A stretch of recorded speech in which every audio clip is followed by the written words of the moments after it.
His companion asks if this means the game rewards killing. The hero admits the idea sounds insane, and he isn't sure. The story begins with our young man and his friend walking, with their suitcases through the city, while talking about what they will do on vacation. Our boy then responds that he can't be a professional anymore, and that maybe he'll open a karate dojo or something like that. With that, his partner reminds him that to open a business like that, he will need a lot of money to start. But at that moment, our protagonist friend sees a store and runs over excitedly because the breads he likes are on sale.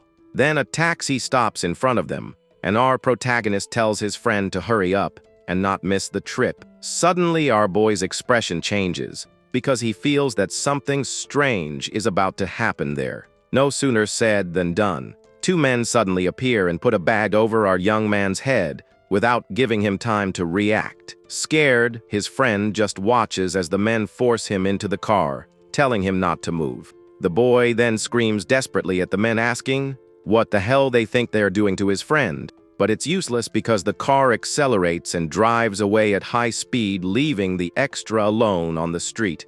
Inside the vehicle, our protagonist remains immobilized between the two brutes, unable to do anything. Our young man then asks in a calm voice who they are to be doing that to him. One of the men then takes the bag off his head, and with a smile on his face tells our boy to see for himself. With wide eyes, he recognizes the driver and wonders why on earth that person is there. The driver then takes off his glasses and with a mocking smile says that it has been a long time since he saw him. Our protagonist's mind then flashes back to a difficult time in his life that he would rather have forgotten. In this memory, he is surrounded by reporters who accuse him of using illegal substances during a tournament. This whole situation was caused by the man who now drives the car and ruined his career as a fighter. His dojo rival walks past him with a victorious smile on his face, knowing his plan had worked. But in a fit of rage, our young man couldn't contain himself and went after him with everything he had. Fallen to the ground, the rival hears our protagonist say that he was the one who planted the drugs and that he would face the consequences.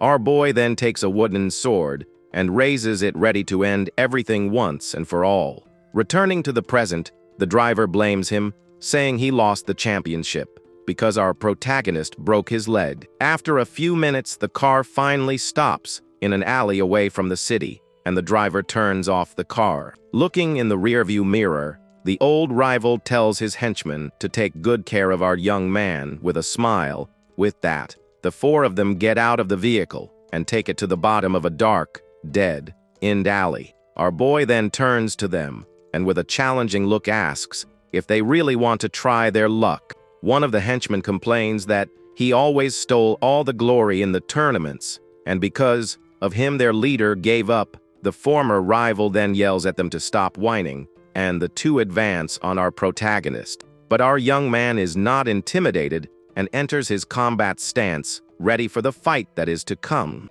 The first henchman advances with a punch, but our protagonist is much faster than him and dodges easily. Without wasting time, our young man counterattacks and lands a direct blow to the other attacker's chin. In a matter of seconds, the two brutes are already lying on the ground, completely defeated. Seeing this, the old rival becomes furious and pulls out a knife to attack while his friend comes running. The extra then screams in despair, warning that the police are already on their way to try to stop the fight. But the enemy doesn't care and goes after our boy, who blocks the attack with ease. With a smile on his face, our protagonist says it wasn't bad at all, even though he had a small cut on his cheek. At this point, he tightly holds his opponent's wrist, preventing him from moving. With a quick movement, our young man disarms him, and the knife flies through the air before falling to the ground. Before his enemy could react, our boy picks up the knife from the ground and holds it tightly. He then turns and with a quick and precise movement swings the blade towards his former rival. The knife grazes the opponent's face and remains embedded in the wall right next to his head. Completely terrified, the rival falls to the ground, unable to believe what just happened. Our protagonist then warns him that next time it won't just be his leg that gets hurt. Soon after, a police car arrives at the scene with sirens on to resolve the situation. His friend says that if he had been in top form 2 years ago, the World Championship wouldn't have been just a dream. Our boy then remembers a happy time with his parents after winning a championship. But now everything has changed. His partner tries to cheer him up by saying that at least now he can spend more time with his family. After the confusion, the two friends walk together down the street, while our protagonist drinks his drink. At that moment, the extra calls his mother to tell her that he is with Shugo and will soon return home. While being taken away by the police, the old rival provokes our young man by asking if he knows why they didn't go to his house. Worried, our boy asks directly if he did something to his family. The villain starts laughing maniacally and tells our protagonist to go home to see for himself. Seeing his friend's condition, the boy calls him by name, but our young man is in shock. The words about his family echo in our boy's mind, and his eyes widen in pure panic. Without thinking twice, our protagonist starts running desperately, leaving his friend behind. The glass he was holding falls to the floor and breaks, spilling the drink everywhere. He runs as fast as he can towards his house, while screaming desperately for his parents. Upon arriving, he finds the house dark and empty, with everything out of place in a big mess. The villain's words come back to him, and our young man finally understands what happened to his family. Confused, he wonders who is there and turns to the door calling for his sister. At that moment, a woman with white hair like his appears at the entrance of his house. The girl then runs and hugs him tightly, saying that he was late and that she needed him. She explains that their mother was in a serious car accident and that she didn't know what to do. Desperately, he holds her hand and asks which hospital her mother is in and if her father went with her. His sister stops for a moment and in a sad voice begins to talk about their father. She then reveals the shocking news that their father passed away the previous year. Our young man's mind then goes back to the past, remembering the last time he saw his father alive. The memory is of his father handing him a suitcase at the train station just before his departure. Our young protagonist smiles and says it's almost time to go get his father's luggage. The father then, with a smile, reassures him, asking him not to worry and just do his best. Our boy agrees with a smile and promises that he will keep in touch with them regularly. Little did he know that this promise would never be fulfilled as he entered a secret unit. Because of the intense training, all contact with the outside world was strictly prohibited. And it was during this period that his father passed away, and he was never able to see him or say goodbye to him again. Back in the present, our young man looks at a photo of his father with a look full of sadness and regret. He then falls to his knees, regretting not having come home sooner so he could see him one last time. His sister then approaches with a glass of water and comforts him, telling him to drink it and go see his mother. With that, our boy gets up and pats her on the head, agreeing that they need to go to the hospital. Arriving there, the two brothers find their mother lying in a hospital bed connected to several machines. At that moment, a nurse comes in and tells you that the medical bill is overdue and needs to be paid to continue treatment. The young woman then takes a bag that was with her and prepares to hand it to the nurse. But before she could do anything, our protagonist stops her and holds the bag tightly. He then questions her, wanting to know what is going on and what she was about to do. Our boy then opens the bag and is shocked to see that it is full of money and asks where it came from. With tears in her eyes, the sister explains that this is the money for college and that she could not abandon her mother. She says that now that he's back, what matters is that they're together and that things will be okay. Our protagonist then hugs her and tells her that she is right because he is back and will not let her drop out of school. He then holds her hand with a smile and says that now they will pay the hospital bill together. With that resolved, the two brothers walk together to the payment counter to settle their accounts. A nurse approaches and asks if they are the family of the patient in room 22 because the doctor wants to speak with them. With that, the two brothers enter the doctor's office, to hear what he has to say about their mother's condition. The healthcare professional then turns to them and with a serious expression asks them both to sit down. He explains that the situation is serious because her spine is broken and she needs immediate surgery. The doctor warns that there is a high chance of complications and the treatment with rehabilitation will be very expensive. Our young man listens to everything carefully and with a determined look, already thinking about what he needs to do to save her. Outside the hospital, the brothers sit in silence, processing the bad news they just received. His sister then says that there is no other way and that she will have to start working to help, but our protagonist comforts her and tells her to leave the bills to him and just focus on her studies. The young woman thanks him emotionally, and he hugs her saying that now it's time for them to go home and get some rest. After leaving his sister safe, our boy walks alone through the streets thinking about how to get money fast. Suddenly, he has an idea and picks up his cell phone thinking that maybe a certain person can help him with this.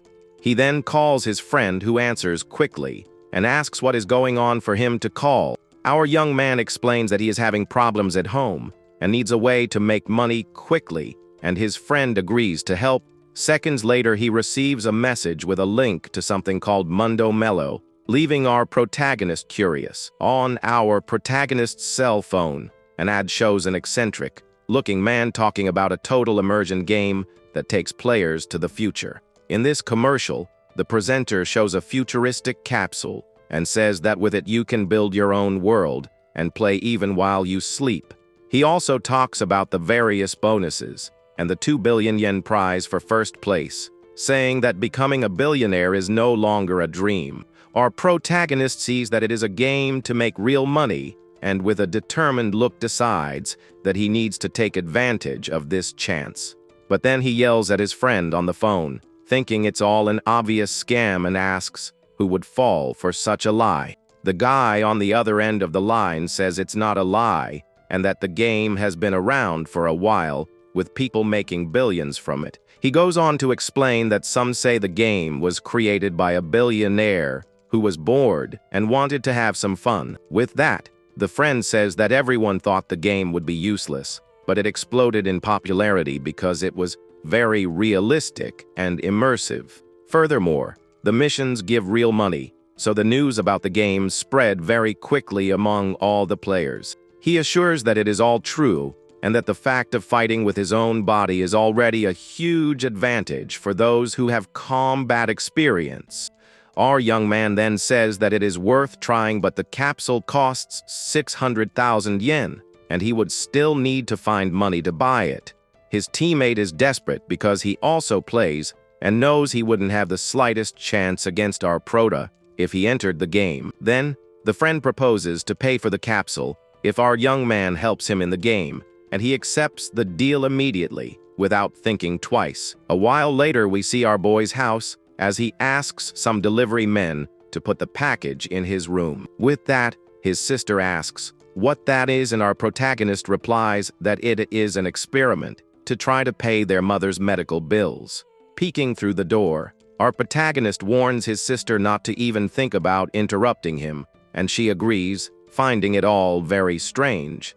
Lying in the capsule, our young man hopes that his friend Kentaro was telling the truth about the game. With his eyes closed, he finally connects to the game and his mind is transported to the virtual world. A screen with codes appears and your player data begins to be installed into the game system. Immediately after, a countdown begins and the system wishes you a good journey through the virtual world. When he opens his eyes, our boy finds himself alone in the middle of a completely destroyed and deserted city.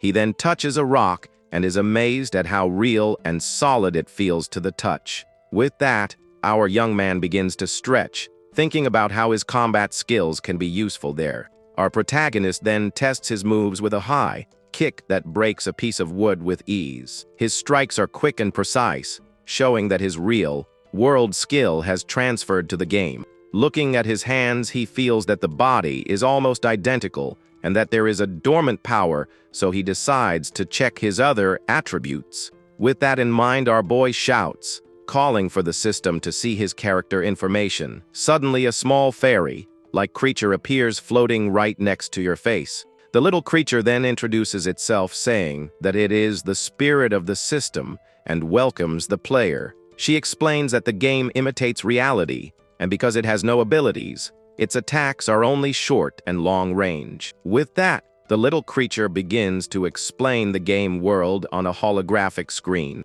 She says that humanity has reached its limit of development and a great war has begun. In this war, missiles were used and animals exposed to radiation began to mutate. In addition to becoming stronger, the creatures became aggressive and humans began to lose their homes. But the surviving humans also changed, gaining strength and speed in addition to a power called magic. The new humanity then decided to reconquer Earth, and its mission is to defeat the creatures and explore ruins.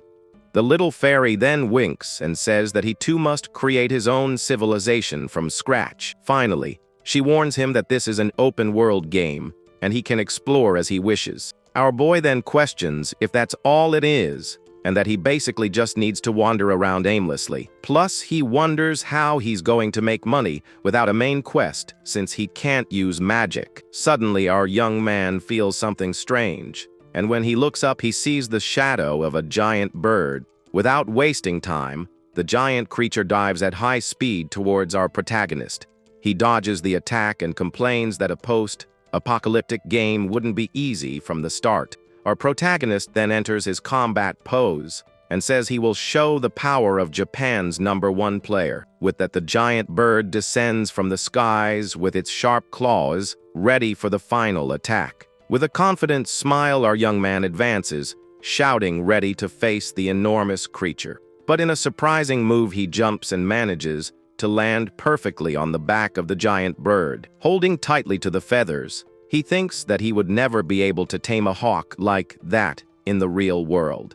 The creature then takes flight at high speed, climbing higher and higher into the sky to get rid of him. Our protagonist realizes that the bird is trying to shoot him down, flying above the clouds with a smile on his face. Then he tightens his grip even more and sees it as a true test of endurance. The bird starts to do risky maneuvers in the air, but our boy remains firmly on its back. Desperate, the creature dives headfirst towards the ground, causing a huge impact. After the dust settles, we see the bird fallen in a crater, with our young man still riding it. He then declares his victory and realizes that he felt a strange power that was not his during the fight. Our boy then remembers that defeating a monster gains experience and decides to test this mechanic. He pets the bird and wonders if it recognized him as stronger, deciding to name it Kuro. With that, our young man gets off the creature and steps firmly onto the rocky ground,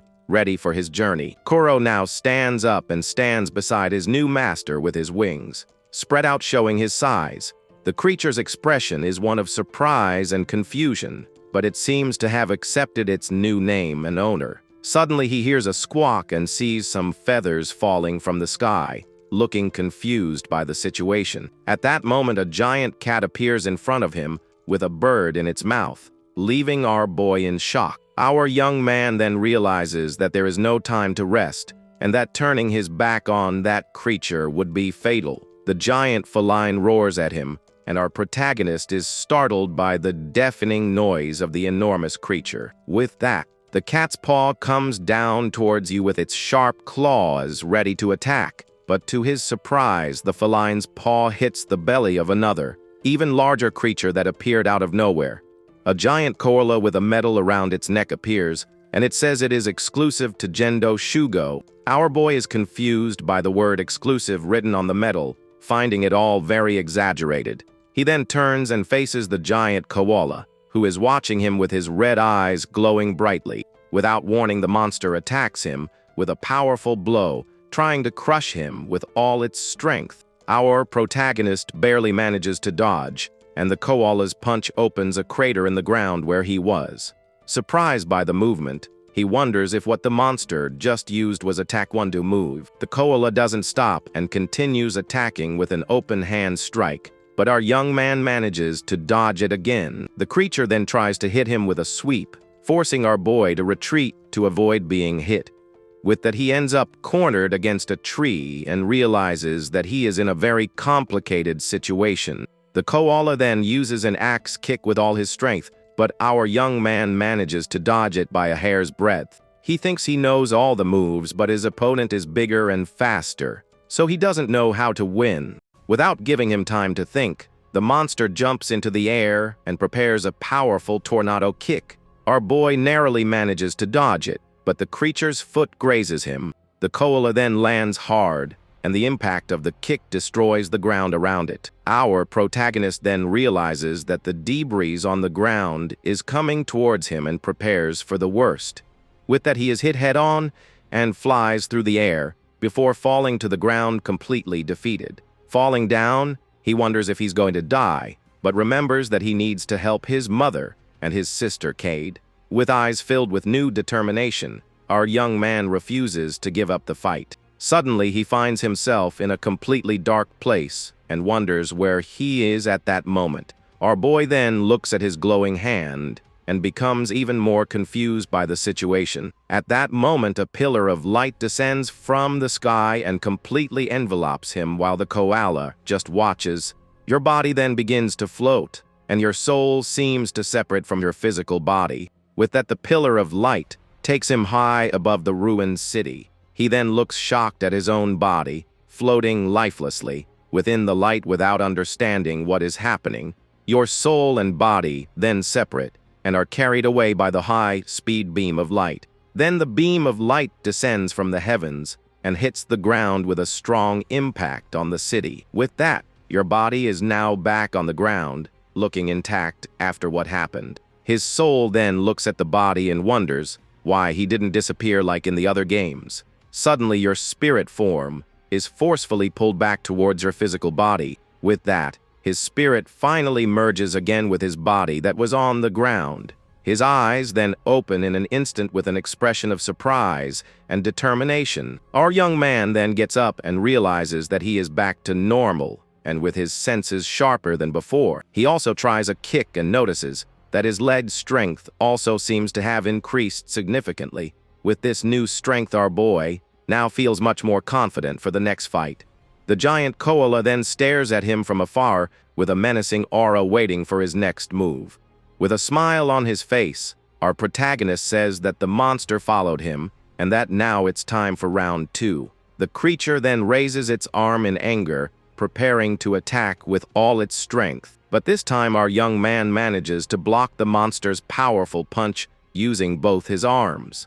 With a smile, he thinks that the monster has strength, but his technique is better, and that's why he can block it. He then decides to sacrifice one of his arms, so he can land the next blow first. With that, our boy advances into the monster's guard, aiming for its weak point. Without hesitation, our young man lands a powerful kick right on the giant creature's chin.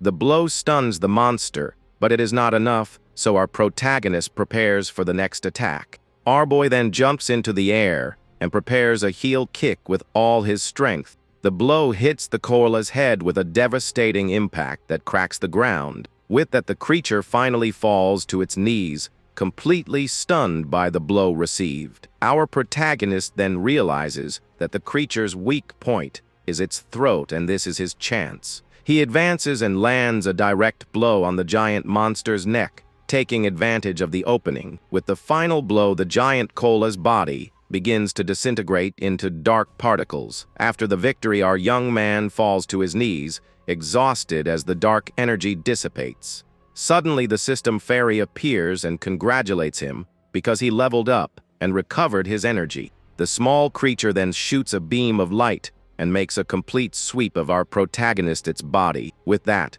a screen appears showing the new Soul Eater skill, and he becomes curious. With a determined smile, our boy decides to learn the new skill without thinking twice. Suddenly, a golden light appears in the sky, and our young man looks up, curious about what is happening. This same light then descends and completely envelopes our boy's body as he feels the power. With that, a status screen appears, and he sees his new abilities, feeling 10 times stronger. Our protagonist then tests his strength with a punch and realizes that his vitality has also increased a lot. To be sure of his new power, our young man decides to test his strength on a large rock nearby. Without thinking twice, he lands a powerful kick that completely shatters the rock into pieces. Impressed, our boy looks at his own foot and wonders if it really is just a game. At that moment, he hears a strange noise and stops, suddenly, to try to identify where it came from. The system fairy then appears and tells him that he has received a message from one of his friends. A screen pops up showing his friend, who says he knew he was in the game, and asks if it looks real. Our protagonist agrees that it is too real and asks how his friend managed to find it there. The guy explains that the game uses players' real names, so it's easy to find people online. With this, our young man understands and asks what really matters, which is how to make money in the game. His friend then shows him a map and calls him to Survival Zone 102 to make money, but he warns him to be careful of the monsters on the way and says goodbye, hanging up the call. Our protagonist finds his friend's attitude strange and thinks he is hiding something important. Even so, he decides to go to the place and begins to walk through the destroyed landscape of the game. Meanwhile, we see 3 other players running desperately through a green area full of life. One of the boys hides near the river and watches the water carefully, waiting for something. With a smile on his face, he gets excited when he sees a fish in the water and prepares to catch it. But to your surprise, a giant, bizarre creature emerges from the water right in front of you. The monster then attacks the extra, who screams in terror, with nowhere to escape from the creature. Seeing the scene, the other 2 boys get scared and shout at him to run away from that mutant animal. However, it is too late, and the player is captured by several of the creature's tentacles. He tries to hold on to the edge, but is pulled forcefully into the middle of the river by the creature. Suddenly, the boy's body is enveloped by a light, and he disappears, being carried away. His teammates complain that the game is too difficult and that the deaths are too cruel. Elsewhere, a player is startled to see a hand coming out of the water, like a monster. But in reality, it was our protagonist coming out of the river, with one of the dead creatures on his shoulder. He then approaches the other player and asks if that is Survival Zone 102. The boy hides, scared, and our protagonist asks if he is afraid of the creature he is holding. He then shows off his physique, and the other players are shocked by our young man's confidence. Our boy explains that the creature is soft and that he just needs to use his muscles to defend himself from it. To prove his point, he crushes the creature's mouth with his bare hands without difficulty. With his eyes shining, the boy says that our protagonist will certainly be someone important in the game. Impressed, the extra offers to guide him to Survival Zone 102.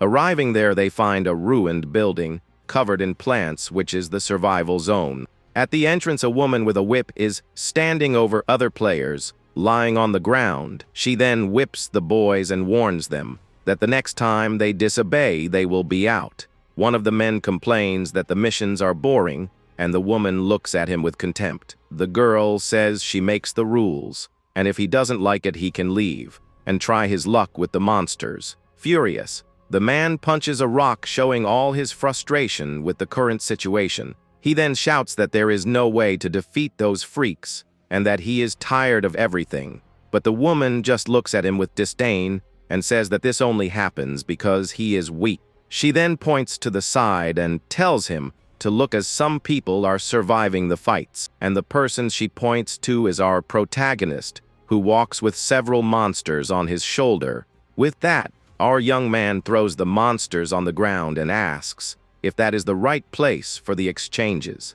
With a smile, the woman says he's not bad at all for a newbie who just arrived. The girl offers him 100 experience and 10,000 coins, asking if he wants to continue taking on quests. Our boy is surprised that he can earn money so easily and asks what the next mission is. The girl explains that she needs to eliminate the king of the lake monsters so they can live in peace there. She then offers a large reward for the quest and gives him a sword as a down payment. Our protagonist picks up the sword, and it confirms that they also sell and forge weapons at that location. The girl then explains about the weapon ranks and that the coins reflect each person's contribution. But our boy holds the sword, without seeming to pay much attention to what she is saying. Seeing this, the woman gets angry, but he wonders if she is an AI because NPCs don't attack players. She then yells at him not to be compared to an AI, and tells him to go straight to the mission he accepted.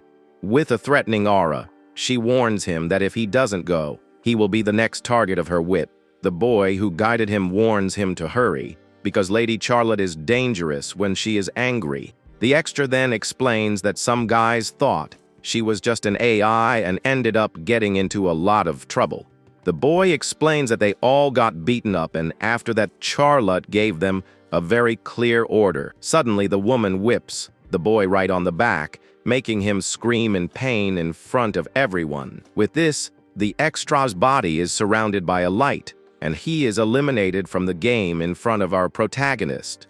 Our young man is shocked and wonders if an administrator can really eliminate a player with one blow. The girl then warns the others that if they speak of her again, their suffering will be worse than death. She then yells if she was clear, and all the scared players nod in panic. With that, the woman orders them all to go back to work, and the boys run away in fear of her. Our boy watches her walk away and finds it strange because her anger seems too human for an AI. Suddenly, he feels someone touch his shoulder, and his body reacts instinctively to the unexpected touch. In a quick movement, our protagonist immobilizes the person on the ground who screams in pain, saying it is him. Our young man then realizes that it is his friend Kentaro and apologizes, saying that it was pure reflex. The friend complains that he hits like a monster, and that he is only a rank 4 player in the game. With that, our boy realizes that he was invited with a plan and asks him to tell everything now.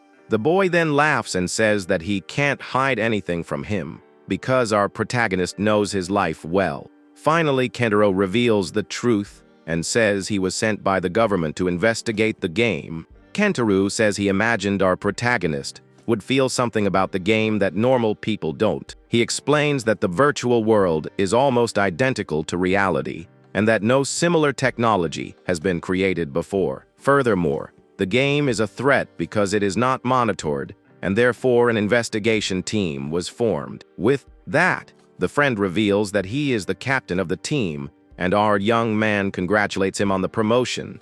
Our protagonist smiles and says he already suspected something like this, then asks what he needs to do. The boy explains that for now he just needs to share any new information he finds in the game. Our boy then agrees and says goodbye, saying that he will now leave to do a mission. As soon as he turns around, an agent appears and tells him that one of them has just died in the real world. The newcomer explains that there were no external injuries, and Kentaro realizes the real danger of the game. The agent then asks if they should tell our protagonist, but the captain doesn't want to involve him too much. Kentaro then says that the more a person knows, the harder it is for them to come back. Meanwhile, elsewhere, a dog-like creature barks while hanging from a tree. The animal then swings over the river and dives into the water as if hunting something. Suddenly, several bizarre creatures with huge mouths jump out of the water at high speed. They then attack the animal with their tentacles and hold it tightly with no chance of escape. The canine creature then bites hard on one of the tentacles, trying to free itself from the grip. With this, the tentacles move in the water, and the animal manages to free itself momentarily. But soon after, the animal is thrown out of the water, looking completely surprised. At that moment, the real lake monster emerges from the water with its giant mouth open to attack. Hidden, our protagonist observes the scene and says that he has finally found his mission target. With sword in hand, he waits for the right moment to attack, thinking of getting a little closer. Suddenly, a mysterious attack hits the giant creature's head, taking everyone by surprise. The other tentacles thrash about in the water, confused by what just happened to their leader. Then several more quick attacks hit the smaller creatures, one by one, without missing. Our young man looks to the side in surprise and wonders if that was a rifle shot. He then looks to the top of a distant mountain, trying to find where the attack came from. Up above, a pink-haired girl calmly adjusts the sights of her sniper rifle. With the target in sight, The shooter shoots once more, and the bullet flies at high speed. The shot hits the giant monster's head, showing the girl's incredible precision. With that, the giant creature screams in pain and writhes in the water after being hit by the shot. The creature then dives back into the water to escape, and our young man watches the scene in surprise. With that, he becomes furious that someone has stolen his prey and shouts angrily at the situation. He realizes that the monsters have escaped, and that because they are smart, they can cause problems in the future. Our boy then looks at the mountain and wonders who interrupted him like that. At the top, the shooter complains that she was very close to finally defeating the king of the monsters, but she thinks the area is safe and decides to do some hunting so she can level up in the game. Suddenly, the girl feels something strange, and her eyes widen in surprise and confusion. The girl then sees a trail of dust and wonders if there is a giant monster nearby. It was actually our protagonist running around thinking he would be invincible with magic in the real world. He arrives at the mountain and says he ran 1 kilometer in 2 minutes, hoping the shooter would be there. Our young man jumps on a rock and with a smile says that this is how games should be. Without wasting any time, our boy starts climbing the mountain at high speed to reach the top. Seeing him approaching so quickly, the shooter is shocked and screams in disbelief. In an instant, our protagonist jumps and appears right above the girl's head, taking her by surprise. He then lands in front of her, and the startled girl asks who the hell he is. Our protagonist then smiles and asks if she is the shooter from before to confirm his suspicions. The girl is surprised by the sudden appearance, and her hand begins to glow with a digital energy. She then pulls out a pistol out of nowhere and warns him not to come any closer, while our young man is surprised. With his hands up, he tries to calm her down and says he just wanted to see who hit a target at 800 meters. But without meaning to, our young man steps on a dry branch on the ground and breaks it, making a loud noise. Frightened by the noise, the girl panics and starts shooting in all directions without aiming. The shots graze our protagonist, who is shocked by the girl's exaggerated reaction. He then wonders how she missed from so close, but managed to hit the monster from so far away. The shooter continues shooting non-stop and yells at him to stay away from her at all costs. Our boy realizes he has no other choice, and besides, he's going to need to immobilize her to solve this. In a quick movement, he advances and manages to disarm her, making the pistol fly through the air. With that, the girl falls to her knees, completely defenseless, while our young man stands in front of her with a smile. Our protagonist puts his hand on his head and asks if now they can finally talk. But the girl gets embarrassed and calls him a pervert, asking what he thinks he's doing. Our boy gets embarrassed and says it's all a misunderstanding, asking her to at least listen. Our young man then puts his sword to her neck to make her listen to what he has to say. With a dark aura, he threatens her, and the girl agrees, frightened by the situation. 30 minutes later, the two are sitting and talking calmly about what happened. The girl then explains that she used the dog as bait to attract the monster, but our young man stole her prey. Our boy complains that now the monster has escaped and that she needs to take responsibility for it. The girl misunderstands the word responsibility, and our young man is embarrassed, shouting that it wasn't that. He then explains that he wants her help to defeat the beast and complains that she always gets everything wrong. The girl then asks if he wants to form a group, and our protagonist agrees with a smile. With that, our young man introduces himself as Gento Shugo and says that his specialty is taekwondo. The girl also introduces herself as Himekawa Ayana and says her skill is creating weapons. Then they shake hands. Our protagonist finds her honest and asks if the rifle she used before was made by herself. The young woman confirms with a smile and materializes the sniper rifle in her hands to show him. She says she trained shooting, and when she holds the gun, her personality changes completely, leaving our boy surprised. With a smile, he says he has found a great ally and suggests they come up with a plan together. The new plan is then revealed, and now our protagonist is hanging from the tree serving as the new bait. With that, the smaller monsters emerge from the water and swim towards our hanging protagonist. The creatures then thrash about in the water for a moment before diving back to the bottom. Suddenly, a large explosion of water happens right below him, indicating the arrival of something bigger. With an excited smile, our young man realizes that the plan worked, and the creature has finally appeared. In a flashback, he explains that the monster would attack him, and she would take care of the miners to attract the king. With a determined look, our boy says that if they work together, they will surely win. Back in the present, he frees himself from the rope that tied him to the tree so he can start fighting. Our protagonist then jumps towards the river, shouting that this time the monster will not escape them. But to his surprise, the king of the monsters emerges from the water with his giant mouth open to devour him. Shocked, he realizes that the creature is even bigger than the one they saw last time. With no time to react, our young man is caught by surprise and ends up being swallowed by the giant monster. The creature then closes its mouth and dives back into the water, taking our boy with it. From afar, Ayano is shocked and yells at him for being swallowed right at the beginning of the fight. But suddenly she notices something strange happening to the creature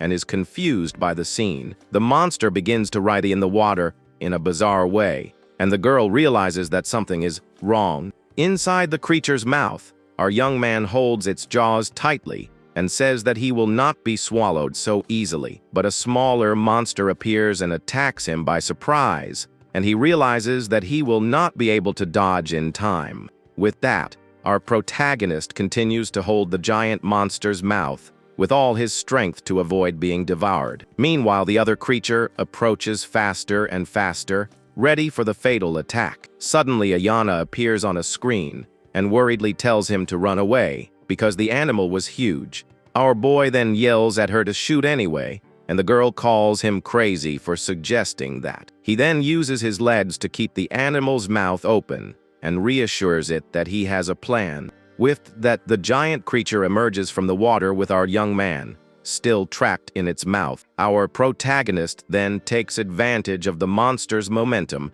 to launch himself upwards with a jump. With a backflip, he manages to escape the creature's mouth as it passes beneath him. He then lands perfectly on the surface of the water, ready for the counterattack. With the sword in hand, our young man shouts to Ayana to shoot, because now is the right moment. Without wasting time, he runs over the water at high speed towards the giant monster. Our boy then jumps towards the creature with his sword raised and ready to strike. With that, he lands a sure blow and plunges the blade into the monster's back with everything he has. With that, the giant monster jumps out of the water with our young man still on his back, holding on tight. The creature then struggles in pain in the air, desperately trying to get rid of our protagonist by any means possible. Our boy seizes the moment and plunges the sword even deeper into the monster's back to immobilize it. With that, he uses all the weight of his body and the sword to guide the creature's fall back into the water. The monster then falls headlong into the lake, raising a huge wave with the impact of the violent fall. On the screen, Ayana appears and asks worriedly if they finally managed to defeat the giant creature. With a tired smile, our young man confirms that the mission was a success and that they won the fight. Sometime later, the two walk together through the forest, carrying the bodies of the monsters they defeated. Our protagonist then hurries the girl, but she seems embarrassed and asks him to go ahead alone. Seeing her clear difficulty, our young man sighs and says that there is no other way to solve this. He then takes the monster she was carrying and puts it on his shoulder, leaving the girl very surprised.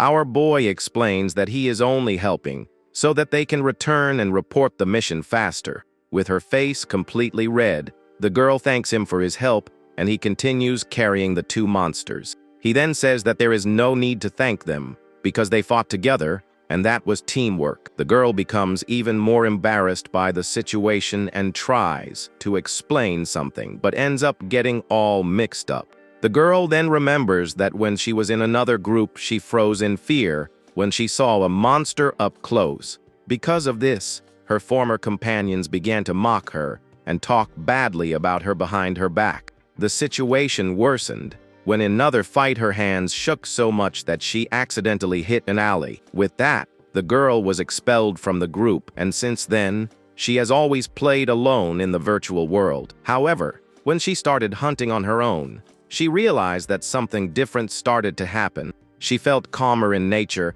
and her hands stopped shaking, but she never thought about having a team again.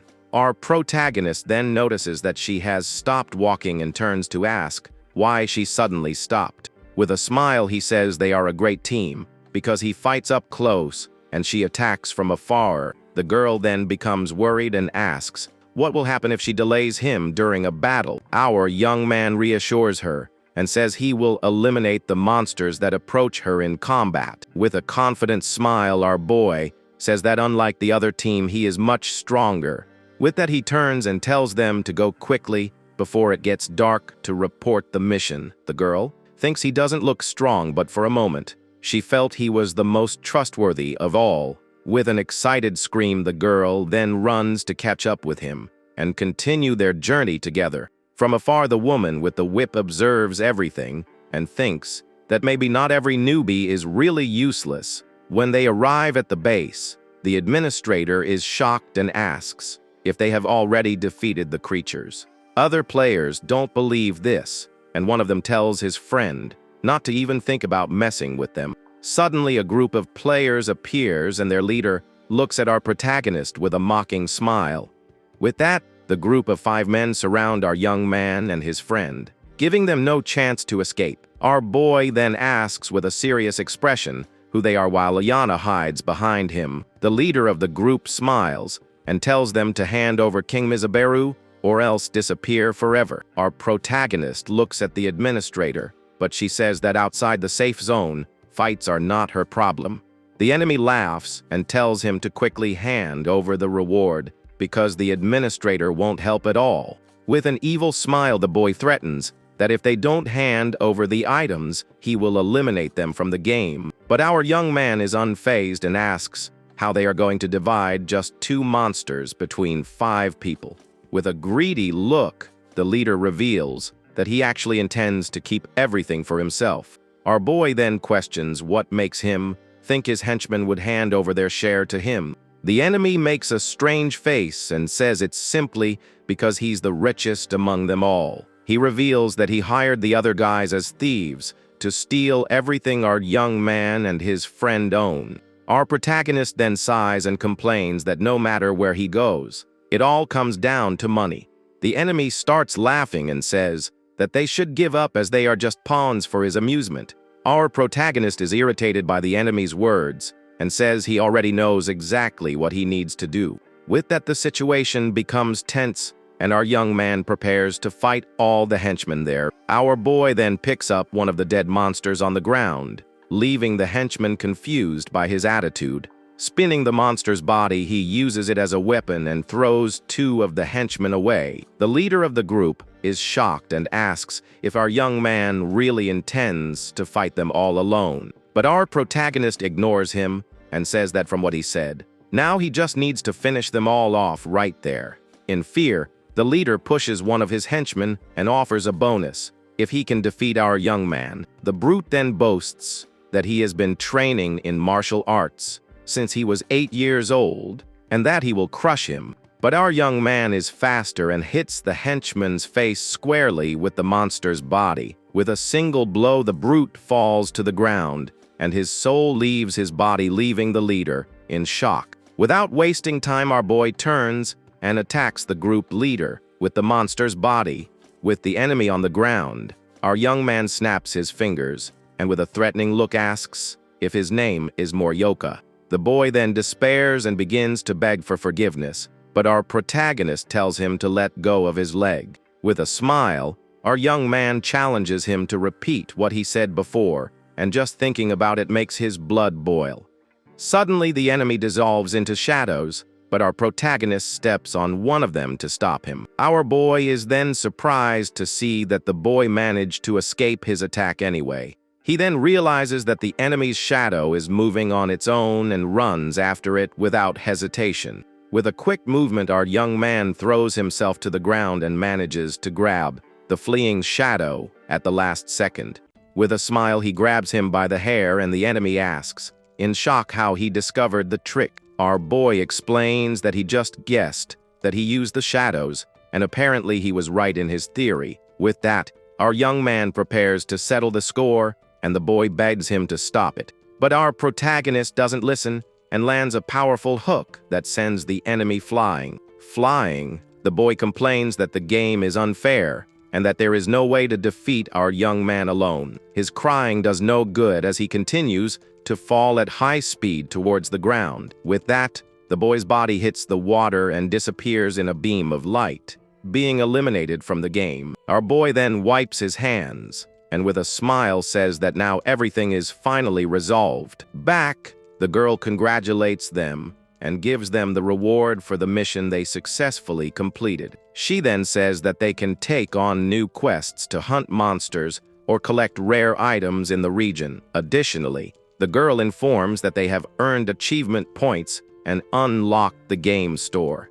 Our young man then asks the administrator where so much money for the mission reward comes from. The girl then approaches and threatens him with her whip, telling him not to get involved where he is not wanted. She warns him that if he asks again, his life will become hell, and our protagonist agrees, scared. Walking through the forest, our boy thinks that that game is really very strange and different from the others. He comments that most games try to please players, but that one just threatened them all the time. With a smile, our young man tells them not to think about it too much and suggests that they add each other as friends in the game. With a blush on her face, the girl agrees excitedly with the idea of continuing to hunt together as a team. After a while, our protagonist finally disconnects and returns to the real world in his apartment. His eyes slowly open, and he still feels the effects of the virtual world's total immersion. Sitting in the capsule, he stretches and realizes that he is not tired even after hunting all night.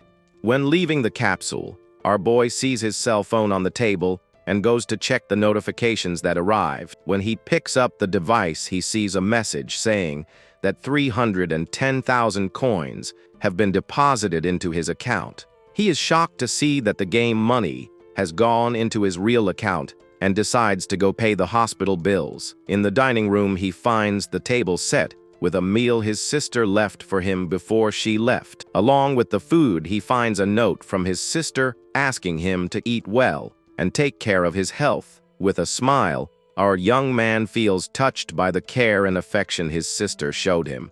Looking out the window, he promises that he will take care of everything so that she can focus only on her studies. Meanwhile, elsewhere we see a basket of dirty clothes, showing a little of someone else's routine. The scene then shows us Ayana taking a relaxing bath after a long day of games and hunting.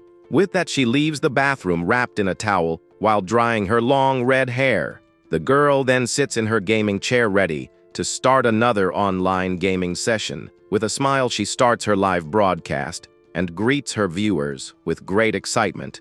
On the computer screen, we see that she is playing a first-person shooter game with great skill. After an incredible play, she winks at the camera and gives a thumbs up to all her fans. With that, the broadcast chat is filled with compliments from her fans who find her beautiful and skillful. But behind the cameras, the girl sighs tiredly and seems exhausted from all that acting. She then says goodbye to her fans and ends the live without noticing a sinister shadow appearing behind her.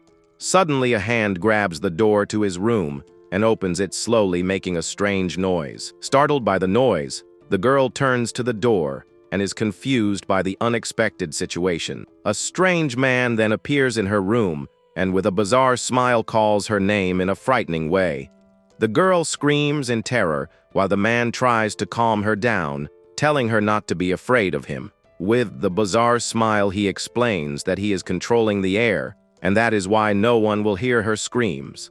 The man then approaches and the girl asks, terrified, what he thinks he is doing there. He then makes a scary expression and asks if she really still doesn't understand the situation. With a dark aura, he says that she will understand everything when she is his girl, but the young woman screams for him to stay away. At that moment, her cell phone, which was on the table, starts ringing and interrupts the man. Ayana then answers and screams for help, but to her surprise, the voice of our protagonist responds that he is already on his way. The girl is surprised because she recognizes our young man's voice and confirms that it is him on the call. The intruder wonders how our boy got her phone number and becomes suspicious.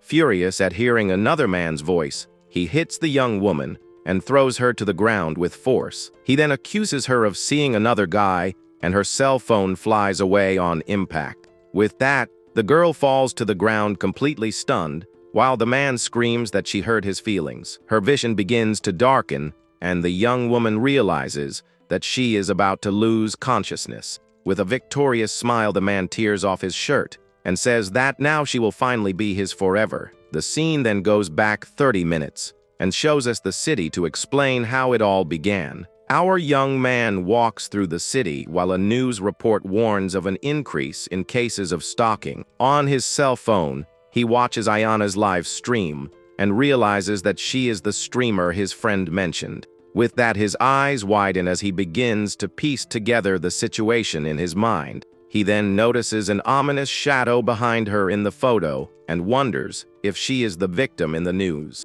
Worried, he thinks this is bad because Himekawa is fragile and decides to call Kentaro right away. His friend answers and our young man asks him to look up streamer Ayana Himekawa's number at the police station. The companion agrees to look and asks what is happening while typing on the computer.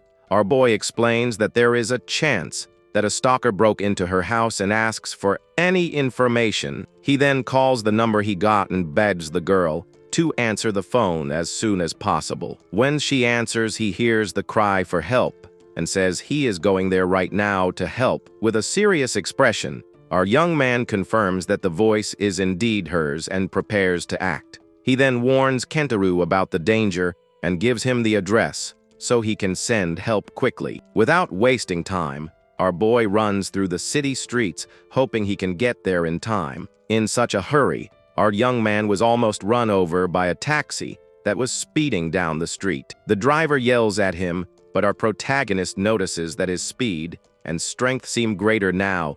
Our young man calculates that District H is 3 kilometers away and that he needs to pass through a building to get there. He then plots a straight route over the buildings and believes he can make it. With that, our boy focuses on the large building that serves as an obstacle in his path to rescue.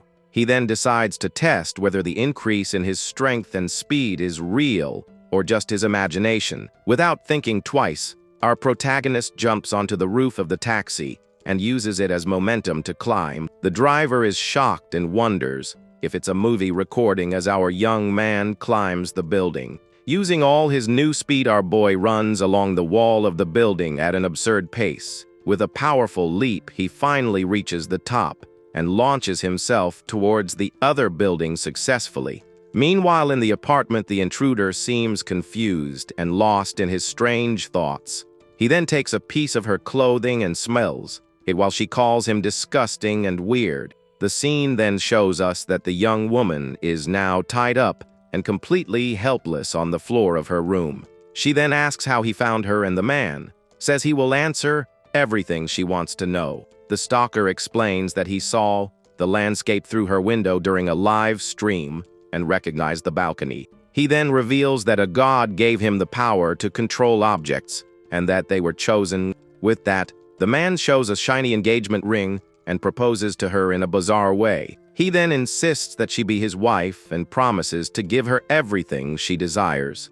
But the girl rejects him immediately and screams that she doesn't like guys like him, leaving the man shocked. With that, the intruder's face darkens, and with red eyes he calls her a stupid woman. The stalker then steps forward and says he will use force to make her understand his burning passion. Suddenly, a powerful kick shatters the bedroom window, catching the man by surprise. With that, our young man enters through the window and with relief says that he managed to arrive just in time. Completely shocked, the intruder turns around and asks who the hell our boy thinks he is. He then becomes furious and yells that our protagonist had no right to interrupt his moment with Ayana. With a dark aura, the man uses his powers and says he will tie up our young man so he doesn't get in the way. Our boy then gets scared by the strange energy and wonders what the hell that power is.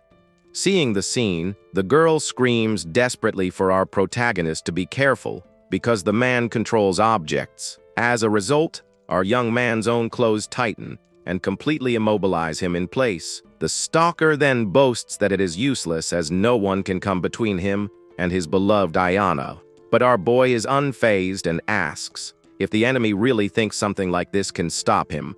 With a cry of effort, our young man uses his strength and tears his clothes, freeing himself to everyone's shock. With that, our young man also breaks the ropes that held the girl, finally leaving her free. With a smile, he says that he is his partner Shugo, and that he came to save her while the girl thanks him emotionally. Furious, the stalker screams that he is unforgivable and wonders why everyone gets in his way. With that, he complains that he was almost making the young woman understand his feelings and levitates several knives. Our protagonist wonders what that power is, and the girl explains that the man said he got it from a god. He then protects her and tells the villain that it's nothing personal, but that he simply can't stand him. Those words hit the stalker hard, and he is shocked by our young man's rejection.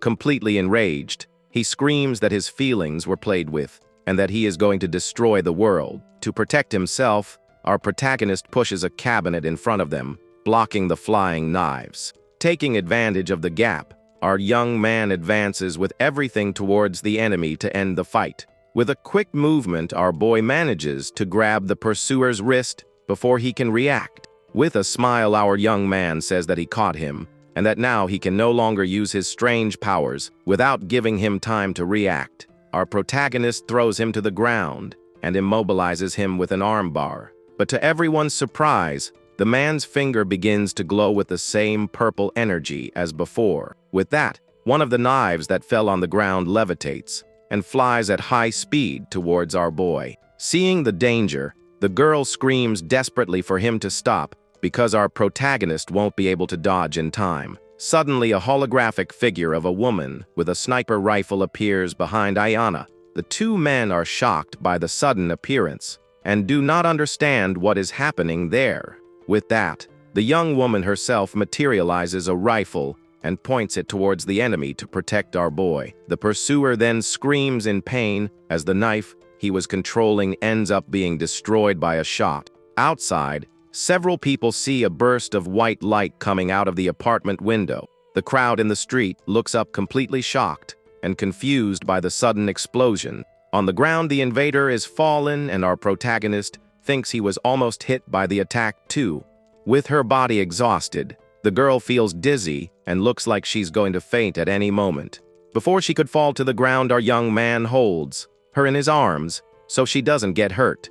The young woman then says it seems like a dream and asks if he doesn't remember, leaving our boy confused. Suddenly, Kentaro appears at the door with a smile and says it's him again, to everyone's surprise. Our protagonist then looks at him and asks what the hell is happening for him to have appeared there. The friend says they can't talk there and asks them both to accompany him to a safe place.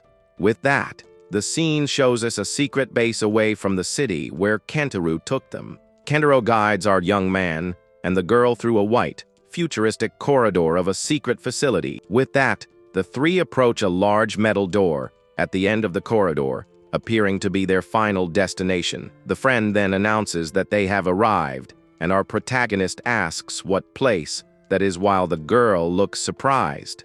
They then enter a huge room filled with immersion pods, just like the one our boy used to play. Kentaro then offers our young man and his friend a glass of water so they can calm down. Our protagonist then asks him what that is, and his friend reveals that it is his special operations unit. With that, he points to the capsules and explains that everyone there is elite and that Ayana's ability came from the game. The friend reveals that they still don't know where Mundo Mello came from, and that's why they're investigating everything. He then shows a screen and explains that some abilities from the game are appearing in the real world, with 30 already identified. Kentaro says that some people go crazy with their powers, and that all the players have a strange material in their bodies. Our young man is shocked to hear that experts say this substance only appears in the bodies of players. The friend says that a transformation is coming, and that's why the task force was created, but our protagonist accuses him of dragging them into it. With a smile, he says that he knows the strength of our young man, and that even though he arrived late, he has already surpassed most. The companion says that his talent in combat is an advantage, and that whoever masters these powers will win. So our protagonist asks if he wants him to represent the country. The friend confirms that the government does not want to miss this opportunity, and our young man asks about his family's accounts.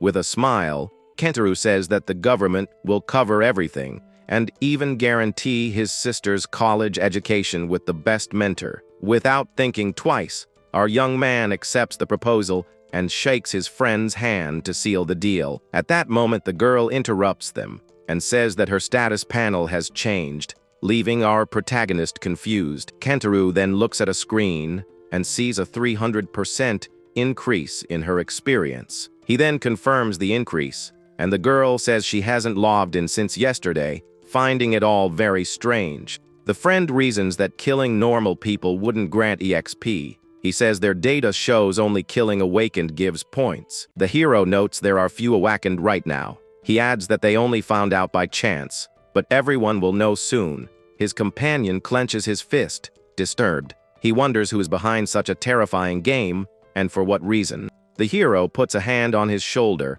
saying there's no time for anger. He tells him they must investigate to stay ahead. His friend says he's tired and going back for a nap, but the white-haired youth stops him, having another plan in mind. He tells his friend to log in at 8 p.m. He will wait for him in Survival Zone 1 and 2, and his companion agrees to the plan. As the young man walks away, the pink-haired girl calls out. She tells him she hasn't even thanked him yet for his help. Her friend explains it's exactly why he left so quickly. Confused, the girl asks him to explain what he means. He says the hero believes people should live their own lives. For him, interfering when someone is unguarded feels like cruelty. He adds that the hero feels guilty for involving her, but the girl insists that he didn't drag her in. He actually saved her. Hearing this, her friend smiles. He offers to get her a new house since hers was destroyed and tells her not to hold back. Later that evening, inside an apartment building, a meal is being shared after a long day. The hero tells his sister,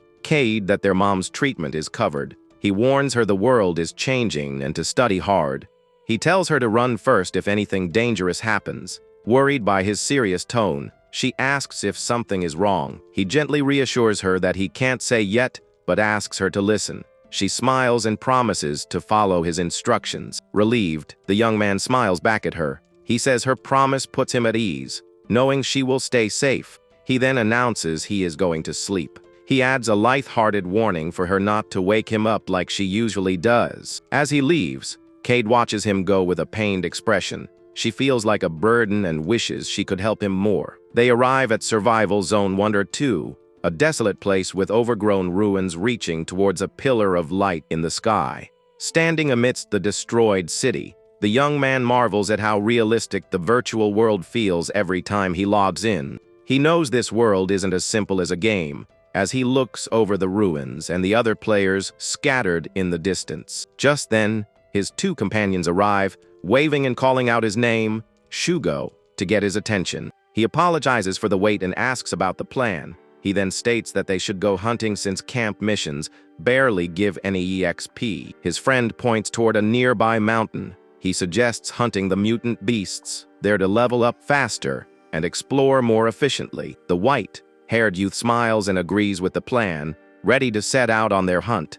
The group makes their way towards the mountain, entering a dense forest with large, broken tree stumps scattered across the ground. As they walk, they come across fresh footprints in the dirt, marked with dark splatters of what looks like blood. His companion observes that someone has already hunted everything here. He wonders if anyone that's strong is even in Zone 1 under 2. Suddenly, a distant cry for help echoes through the forest, startling the three of them as they look up.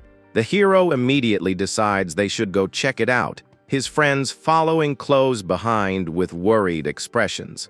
They draw closer to the sound, hearing a man screaming in absolute terror somewhere in the woods ahead. Peeking through the trees, they see a man in armor surrounded by 4 others who are clearly threatening him. The girl recognizes the victim as the person who attacked them before. She asks what to do, but Shugo suggests they observe first. One of the attackers violently strikes the man, telling him be quiet and hand over all his gear. The victim cries out that his gear is soul-linked and won't come off. He desperately offers real-world money for his freedom. The attacker scoffs at the offer, saying he enjoys seeing a rich kid bagged. He then punches the man hard in the gut.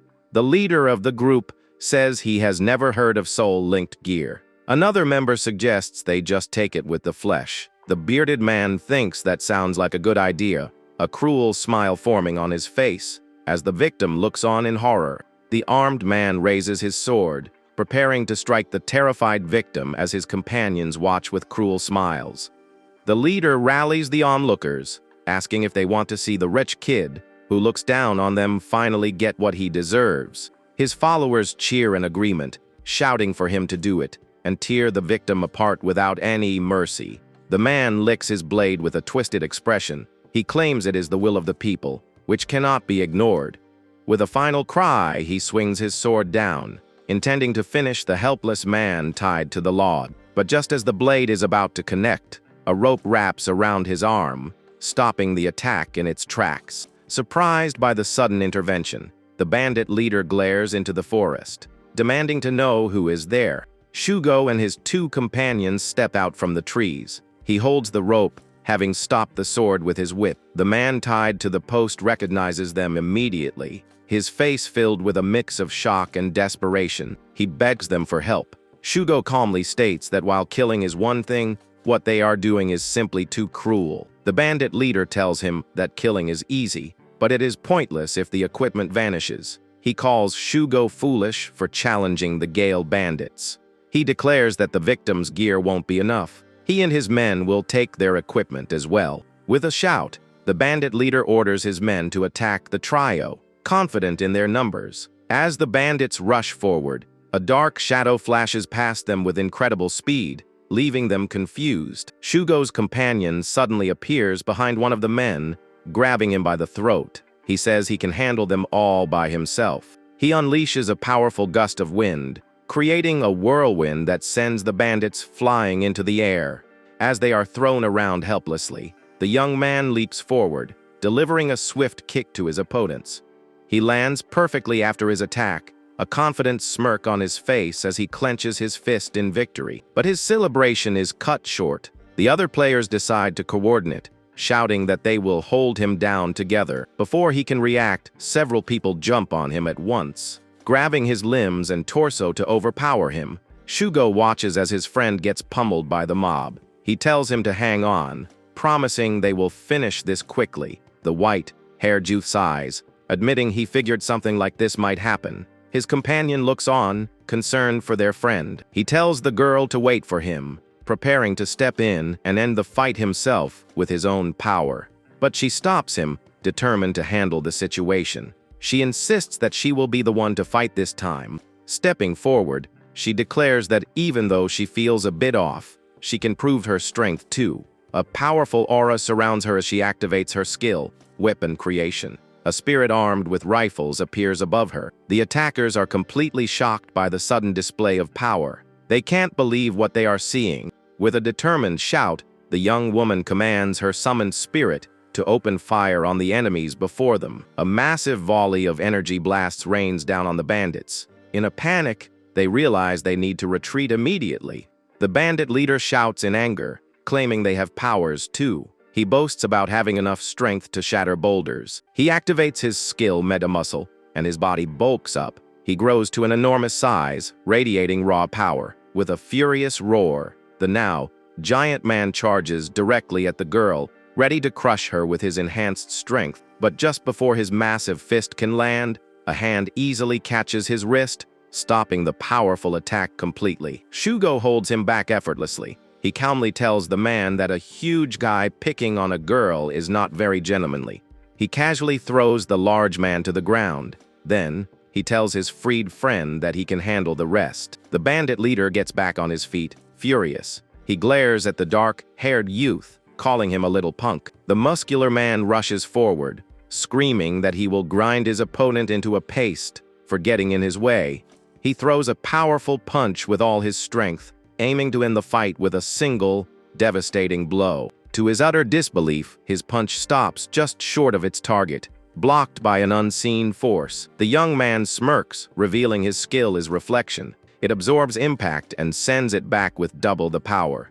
He unleashes the reflected attack, telling the bandit leader to enjoy his own punch as a blast of energy sends him flying. With the leader defeated, the rest of the gang panics and runs away. The young man gives a peace sign, the job done. Meanwhile, the man who was tied up easily breaks the vines binding his hands, freeing himself from the post. Shugo watches him, then tells him he's free to go. The man gratefully brushes the dust from his soul-linked armor. Overwhelmed with gratitude, he kneels and grabs Shugo's leg, promising to do whatever he says from now on. He insists that he is serious and offers to reveal the boss's location as a way of making it up to them. Shugo's friend is excited by the news, realizing this is a great opportunity for them to level up quickly. He says this is perfect, though Shugo notes how easily swayed the formerly arrogant man seems to be.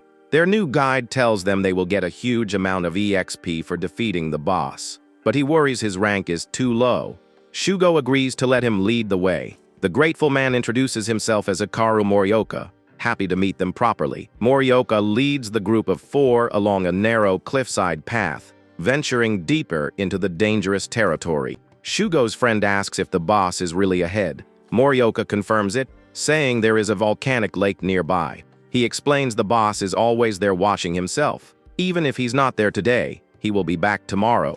Suddenly, Shugo senses movement and warns the group that someone is coming towards them from up ahead. They see a group of armored knights running along the same narrow cliff path in their direction. The leader of the knights sees the people they are chasing and declares that they can't keep up on foot. One of the knights spots the group on the path below and points them out to their captain, who smirks confidently. The captain orders his men to use their grappling hooks, certain that they can still catch their targets. The knights throw their hooks, which are attached to strange propeller-like devices that lift them into the air. Using this technology, they begin to fly down towards the cliff, their grappling claws ready to latch onto the rock. The armored knights rappel down the cliff face, wielding long spears as they close in on the group below. They use their spears to anchor themselves to the rock wall, creating makeshift platforms to stand on. The captain points at Morioka, demanding the group hand him over or face the same fate as their target.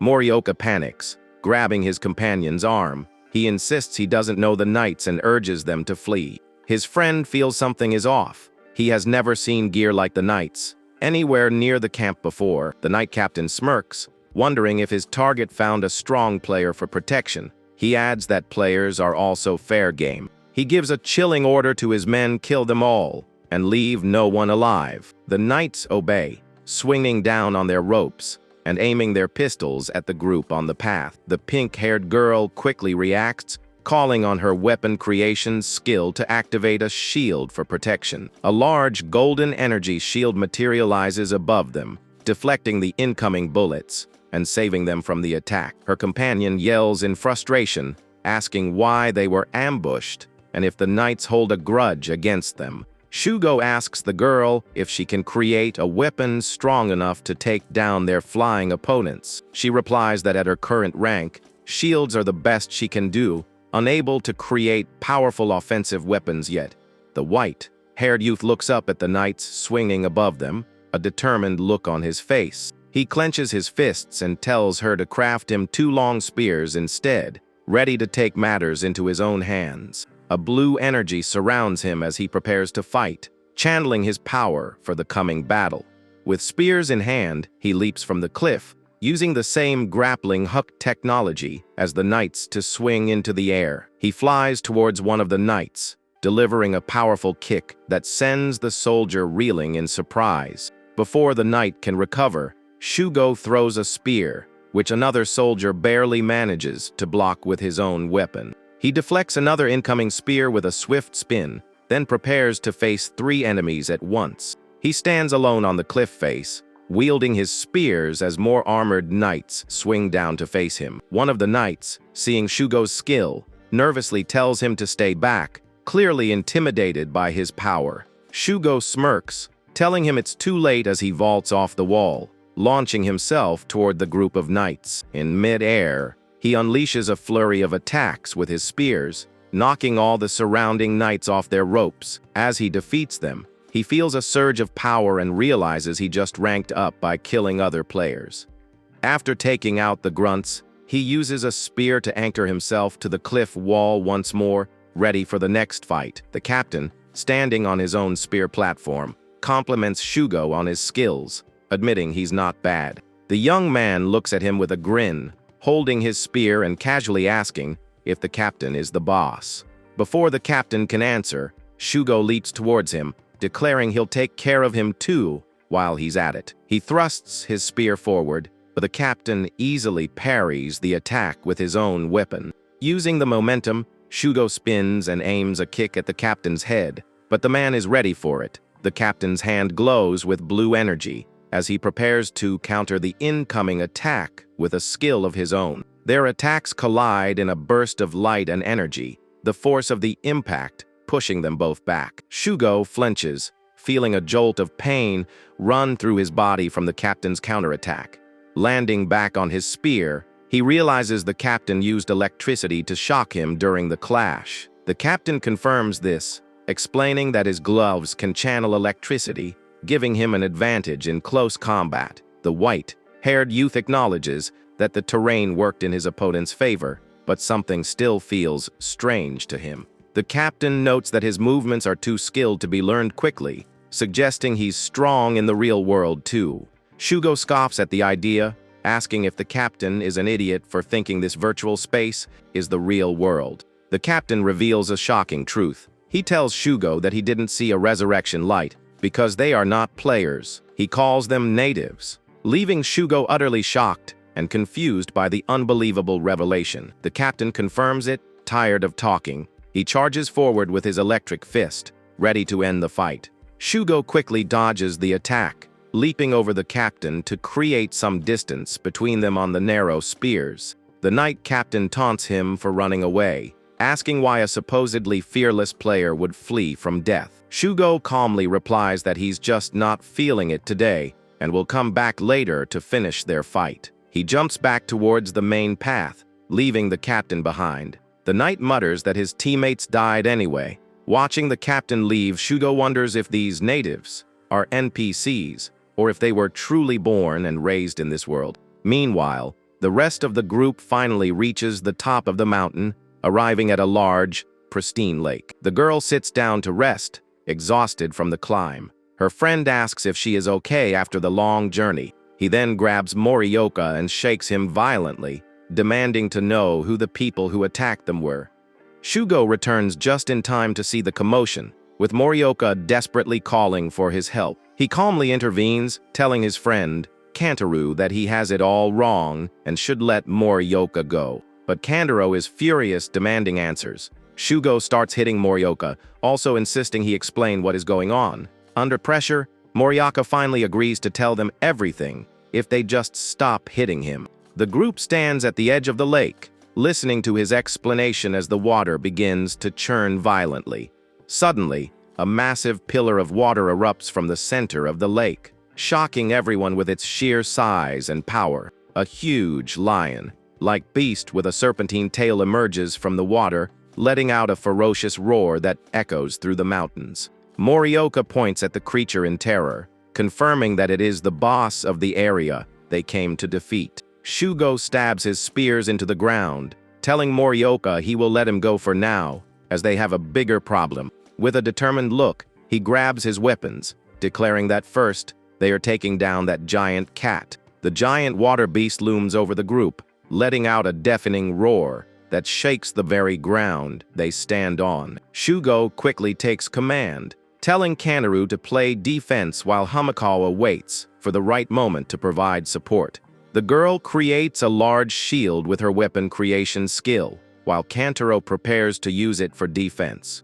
Kanaru takes the shield, ready to block any incoming attacks and protect the team from the massive boss. As the beast unleashes a powerful wave of water, he activates his reflection skill, creating a barrier to absorb the impact. Shugo uses the distraction to charge forward, dodging the powerful currents as he closes in on the giant monster. He leaps high into the air, aiming his spear at the beast's head, but the creature is unfazed by his attack. As he gets closer, he realizes he's completely exposed. He fears that he'll be wiped out if he makes a single mistake. Kantaro, watching from a distance, can't help but be impressed by his friend's reckless courage. He tells Himekawa to catch the shield he is about to throw, preparing a risky maneuver to help his friend. Shugo lands perfectly on the shield as it flies through the air, using it as a makeshift surfboard to ride towards the boss. He glides across the water on the shield, approaching the massive beast at incredible speed,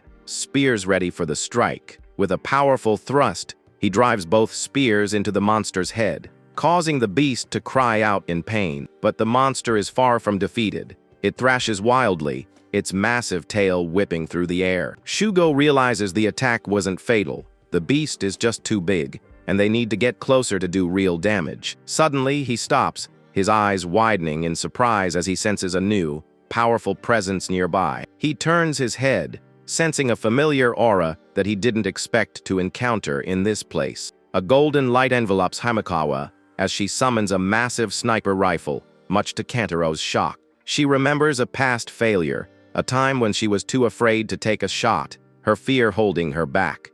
In that moment, she couldn't focus, the smallest sound throwing off her aim and preventing her from using her full potential. But in that moment, she realized she couldn't keep living in fear. Seeing someone protect her made her want to be strong too. Her eyes glow with a newfound determination. She declares that she can finally see her target clearly. She focuses on the beast's weak points, identifying the two most vulnerable spots on its massive body. With her target locked on, she takes a deep breath, her aim steady and her resolve unshakable. She fires a volley of powerful shots from her sniper rifle, each one hitting its mark with perfect accuracy. The beast roars in agony as the energy blast pierces its thick hide, causing massive damage. Mortally wounded, the giant creature thrashes in the water before finally collapsing, its body going still. Himekawa falls to her knees, exhausted but relieved. She can't believe they actually managed to defeat the boss. Shugo gives her a thumbs up, praising her for the perfect shot. He tells her she was the right choice for long-range support. She looks up at him, a faint blush on her cheeks as she accepts his compliment, proud of what she accomplished. He's amazed by the sudden boost in his level. He just ranked up, and defeating the boss sent his rank soaring again. He realizes the amount of experience points he gained from the fight is completely off the charts. Morioka celebrates their victory, shouting that the S-class mission target is defeated. They'll get thousands of coins for its corpse. Kanaru is amazed, saying he never imagined they'd take down a boss. He feels that with this team, even epic gear isn't scary. Morioka walks over to the dead beast, a strange expression on his face as he looks at his hand. Kanaru asks him what he's doing. Morioka smiles and thanks everyone, saying he completed his mission too. Suddenly, red tendrils erupt from the boss's corpse, wrapping around Morioka's body. As he looks on in confusion, he screams in pain and confusion, asking why this is happening as the tendrils tighten their grip. A red, shadowy figure emerges from the beast's body, its energy flowing into Morioka, transforming him. The transformation completes, leaving him encased in a set of menacing, dark red armor, his original form gone. Kanaru stares in shock at the menacing red armor, wondering what it is and where it came from. The armored figure attacks with incredible speed, forcing Kantaro to leap back to dodge the powerful blow. The group watches in horror, their former guide now a terrifying enemy. Shugo wonders if he's lost his mind. Morioka struggles against the armor's control, apologizing as he's forced to attack. His last words are in order to kill them all. Shugo expresses his disappointment, saying Morioka called him brother, but never told him the truth about his mission. Kantaro questions everything. He asks if the knights and the boss were all part of Morioka's hidden agenda. Morioka denies it, but he can't explain the full situation, his body still under the armor's control. He cries out that he's at his limit, unable to resist the armor's influence any longer as he charges forward. A powerful shockwave erupts from his attack, forcing Shugo to grab Himekawa and leap to safety. He holds her securely in his arms, landing a safe distance away from the now berserk Morioka.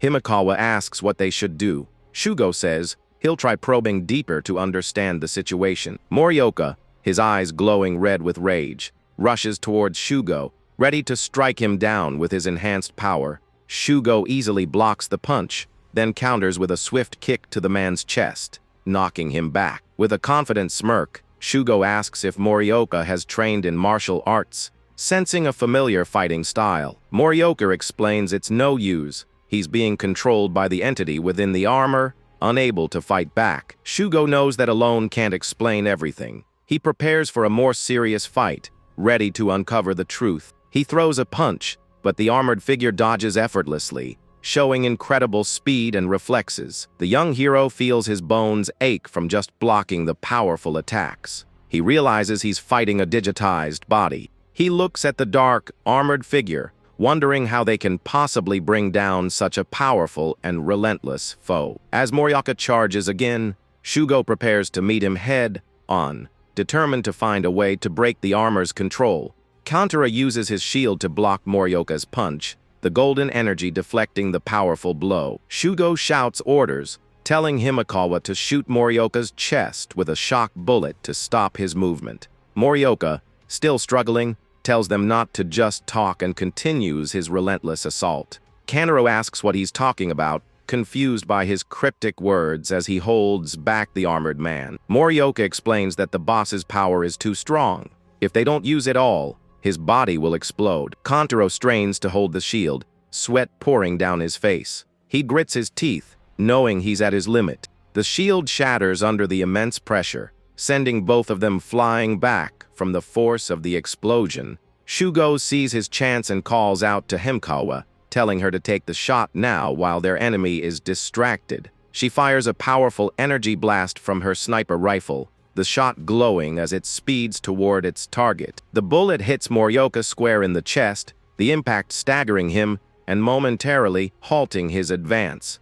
Shugo tells her to keep firing, planning to deplete the armor's energy and free their friend from its control. Kantaro warns him about his injury, concerned that he's pushing himself too hard in his current state.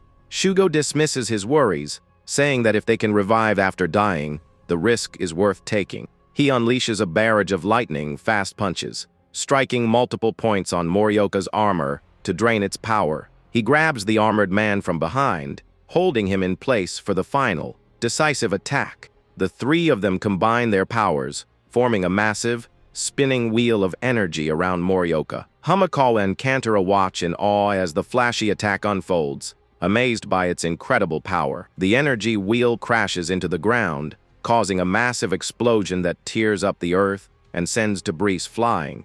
As the dust settles, they wonder if they finally managed to defeat him. Himekawa nervously says it's not over yet. A red wheel, reflecting their faces, spins out of the smoke, leaving them stunned and amazed by the unexpected sight. The red wheel shoots off into the distance, crashing into the mountainside with a massive impact. Shugo and Morioka are thrown to the ground by the force of the blast, exhausted but finally free. As the young man tries to sit up, a large boot steps down beside him, revealing a new figure has arrived. Kantaro helps him up, scolding him for the reckless move that endangered everyone, friend and foe alike. Himekawa nervously approaches Morioka, aiming her rifle at him, still wary of his sudden transformation. She demands he tell them the truth, threatening to shoot if he doesn't explain what just happened. He raises his hands in surrender, admitting he doesn't know where to start. He then says he will tell his side of the story first. A bright light suddenly appears,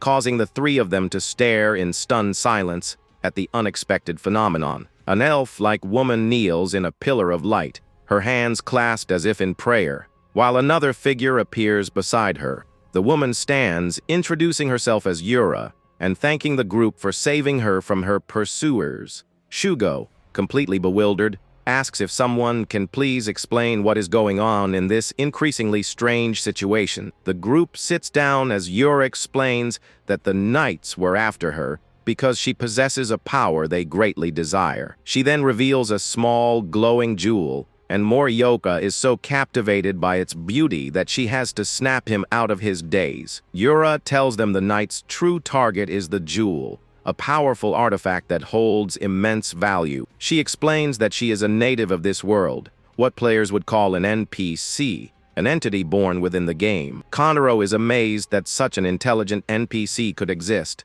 remarking on how closely the game resembles reality. Yura clarifies that while they may be NPCs to the players, to themselves, they are living, breathing humans. Shugo asks what she means. She explains that players gain experience points by killing NPCs like her. She continues, revealing that natives like her also grow stronger by killing awakened beings and absorbing their fragments.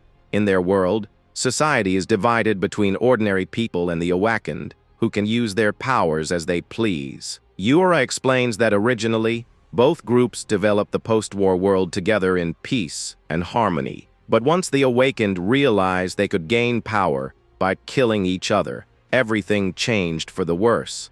It took a long time for the natives to grow strong enough to fight back, and then the players appeared. Kanaro asks if that's why the awakened are trying to kill players. Yura confirms they see players as innate awakened. Killing players grants them power, and since players can revive, they are an endless source of strength for the natives. After the players appeared, the warring awakened factions united to trap and exploit their immortality. Kanaro complains about being exploited in both the real world and the game, but Shugo has more questions. He asks Yura about the jewel, noting that not every awakened being they fought possessed one. She explains that she is special. Born with a weak body, her father created the jewel, which stabilized her health and awakened her. Shugo realizes the natives want to research her jewel, but he wonders why she is running away from them. Yura clenches her fists, revealing that they killed her father for the jewel, and now intend to kill her too. She explains that she also obtains power differently, by consuming the blood of the mighty, and asks for help avenging her father. In exchange, she offers to tell them a special secret, which immediately piques Shugo's interest.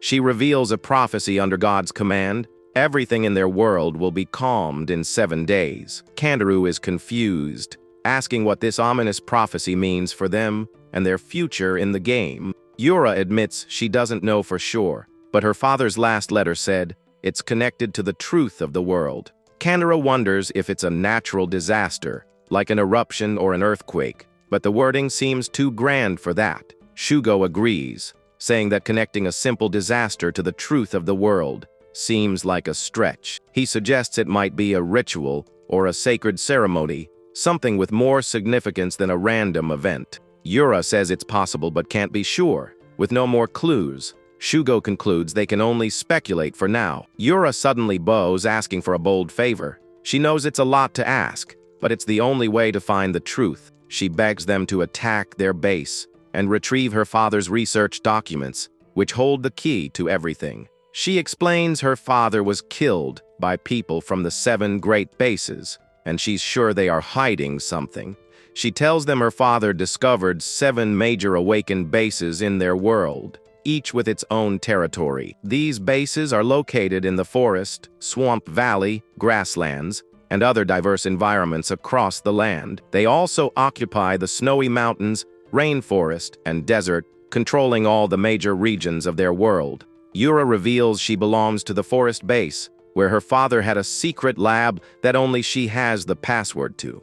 But Shugo refuses, saying he can't help her with such a dangerous mission, much to his companion's surprise. He explains that the powerful enemies after her are too much for them to handle in a direct confrontation. Last time, they only managed to survive because the cliffs and their mobility gave them an advantage. He tells Yura that facing so many enemies at their own base is a suicide mission they can't afford to take. Morioka agrees, telling her to give up. They can't risk standing out and drawing more attention to themselves. But he then bows deeply, pleading with Shugo. He asks if he would help her if they could prepare a safe route. Yura looks at Morioka, her eyes filled with tears as she's touched by his selfless dedication. Himekawa asks why he's going so far for her. He confesses that he has fallen for Yura and wants to do anything he can for her. He admits he's not strong, but he promises to make her happy if she stays with him, his resolve unwavering. Shugo promises that as long as he's alive, he won't let anyone hurt them, moved by Morioka's heartfelt plea. Kandaru, however, is more practical, asking what they should do since Yura is just an NPC after all. He then asks the group if they should go for it. Himekawa and Shugo both agree, having no objections. Shugo decides that if the boss is going this far, they have to follow through and see the mission to the end. Yura adds that there is legendary gear in the lab, promising to give it all to them if they help her. The mention of legendary gear changes everything. The group agrees there's no way they can turn down a mission that good. They decide to rest for the night and head out the next day, looking up at the beautiful, starry sky. That night, the group camps around a warm fire. Morioka and Yura sit together, while Kantara sleeps nearby. Shugo sits alone by the lake, gazing at the snow-capped mountains under the breathtaking celestial expanse. Himekawa finds him asking if the starlight is too bright. He admits that it is a bit. She tells him she knows he planned on helping Hikaru from the start, seeing through his earlier refusal. He smiles, explaining that Hikaru never lied, even when being beaten. He truly loves Yura, and that kind of commitment is rare. He adds that this is also a great chance to learn more about this world, and he bets Kantaro feels the same way. Himekawa says she came to tell him not to push himself too hard, noticing he tends to carry everything on his own shoulders. She reminds him that he has teammates now, and maybe it's time he trusted them a little more. He wishes her a good night, and she returns the sentiment, leaving him alone with his thoughts. He ponders her words, a thoughtful expression on his face as he considers her advice about trusting his team. The next morning, Morioka leads them to a secret passage, hidden behind a large, movable rock. He proudly presents the entrance to the hidden path, telling them this is the way to the lab. Kantaro complains, asking why every path Morioka finds has to be so dangerous and hidden. Morioka explains his shadow skill allows him to blend into shadows, which has made him familiar with hidden trails. Kantaro remarks that it sounds like he's been through a lot on his own after his party ditched him. Morioka proudly boasts that he's the best at escaping, though the others are not sure that's something to brag about. With a determined grunt, he pushes the heavy rock, revealing the dark, hidden passage that lies beyond. He pushes with all his might, and the heavy rock finally gives way, revealing a dark passage beyond. Shugo peers into the narrow, dark crevice, a look of unease on his face as he considers the path ahead. He asks Morioka if he's sure this connects to the mountain base, not entirely convinced by the hidden entrance. Morioka explains that the forest base is at the foot of the mountain, and this secret passage is the only way in. Shugo warns him that he won't be forgiven if he's lying, but Morioka confidently reassures him. After a long walk through the dark tunnel, they finally arrive at a sturdy wooden door blocking their path.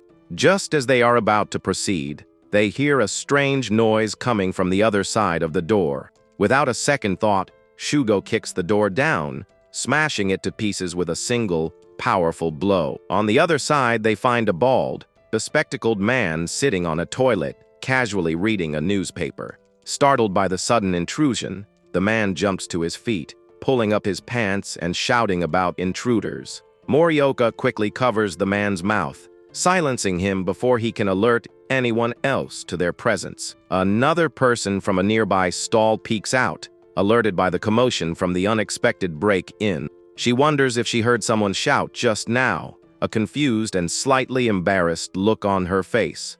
Morioka knocks the man out, relieved that they weren't discovered. He notes that illegal entry and assault is bad. For now, he decides they need to figure out exactly where they are within the base's territory. Yura looks out a nearby window, seeing a village of wooden houses nestled in a lush, green forest. In the center of the village stands a massive, ancient tree, its branches reaching high into the sky. She points to a wooden tower built into the trunk of the giant tree, telling them her father's lab is inside. They can see guards patrolling the spiral staircase. that wins its way up the side of the towering tree. Shugo observes the heavy security, noting that it doesn't look like they'll be able to get in easily. Shugo suggests they wait until it's dark to make their move, as there are too many guards to handle in broad daylight. Under the cover of night, the guards patrol the spiral staircase, their rifles at the ready. Kanaro surprises a guard from above, hanging upside down to greet him before he can react. The guard is completely stunned, his mind struggling to process the bizarre and unexpected encounter. With a cheerful, "Good night," Kanaro knocks the guard out cold, taking him down without making a sound. He then casually calls out to the rest of the group to hurry up as they finish taking out the other guards.